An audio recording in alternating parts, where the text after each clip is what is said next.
আসসালামু আলাইকুম। কেমন আছেন সবাই? আমিও ভালো আছি আলহামদুলিল্লাহ।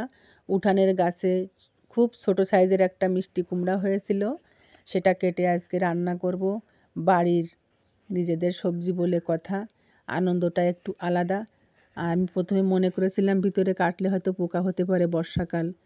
তা কোনো সমস্যা হয়নি। আর কালারটা অনেক সুন্দর। একেবারে ছোট, মানে হাফ কেজিও হবে বলে সন্দেহ। যাই হোক, এখন কুমড়োটা আমি রান্না করব। পেঁয়াজ বাটা, কিছু পেঁয়াজ কুচি, একটু মরিচ বাটা, জিরে বাটা, ধনে বাটা, যেভাবে আমরা সাধারণত রান্না করে থাকি, স্বাদ মতন লবণ, পরিমাণ মতন হলুদ দিয়ে সুন্দর করে মশলাটা কষিয়ে নিব। আর ফ্রিজে ছিল ছোট্ট কয়েক টুকরা মাছ। এই মাছটাকে বলা হয় জাবা মাছ। এই জাবা মাছ দিয়ে রান্না করব।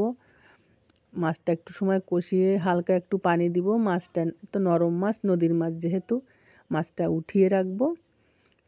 উঠিয়ে রেখে তারপর কুমড়োটা আরও 2-4 মিনিট কষিয়ে নিব। এত ভালো লাগে নিজেদের গাছের কুমড়া, নিজের হাতে রোয়া সেই গাছের ফল খাবার মজাটাই আসলে আলাদা। খানিক সময় নাড়াচাড়া করে একটু ঢেকে দিব, দিলেই দেখা যাবে কুমড়োটা বেশ সেদ্ধ হয়ে গেছে, নরম নরম লাগছে। আর এটা তো মিষ্টি কুমড়া, অনেক মিষ্টি লাগে। আগেও কয়েকটা হয়েছিল, খেয়েছি, খুবই ভালো লাগছিল। কিছু সময় কষিয়ে একটু পানি দিয়ে দিলাম। তারপর মাছগুলো উপরে আস্তে আস্তে দিয়ে দিলাম। দিয়ে 5 থেকে 7 মিনিটের মতন ঢেকে রাখলে এত সুন্দর একটা কালার আসছে। ভিডিওটা ভালো লাগে লাইক, কমেন্ট, শেয়ার দিয়ে পাশে থাকবেন। যারা ইউটিউব থেকে দেখবেন তারা অবশ্যই সাবস্ক্রাইব করবেন। পরবর্তীতে আমার ভিডিওগুলো আপনাদের কাছে খুব দ্রুত পৌঁছে যাবে।